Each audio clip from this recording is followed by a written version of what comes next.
हेवळकर दाम्पत्याच्या हस्ते वर्षा बंगल्यावरती आता बाप्पांची स्थापना होते। जातपंचांनी वाळीत टाकल्यामुळे हे दाम्पत्य मंत्रालयासमोर कालपासून ठिय्या मांडून होतं। रश्मी पुराणिक आमच्या प्रतिनिधी आपल्याला अधिक माहिती देतील। रश्मी, नेमकं काय घडलेलं होतं आणि आता काय निर्णय घेण्यात आलाय?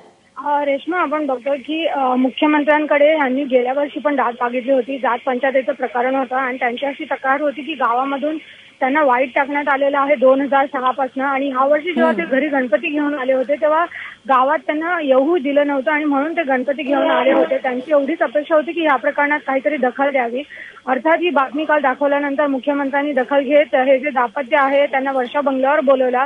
त्यांच्या हातून वर्षावर ज्या गणपतीची प्रतिष्ठापना झाली आहे त्याची पूजा देखील करण्यात आली आहे। आणि त्याच वेळेला जिल्हाधिकारी असतील, एसपी असतील, त्यांना ह्या संबंधित निर्देश देण्यात आलेले आहेत की ह्या प्रकरणात समन्वय साधावा आणि नक्की मार्ग शोधून काढा असे आदेश देखील दिलेले आहेत। त्यामुळे कुठेतरी आपण बघतोय की हे जे दाम्पत्य आहे ज्यांनी गेल्या वर्षी पण दाद मागितली होती पण काहीच त्यावर कारवाई झाली नव्हती, यावेळेस जेव्हा ते गणपती घेऊन दारात आले तर मुख्यमंत्र्यांना देखील त्यांची दखल घ्यावी लागली आणि इतकंच नाही तर वर्षावर देखील आरती करण्याचा त्यांना मान मिळाला। रेश्मा, रश्मी, धन्यवाद तुझ्या माहितीबद्दल।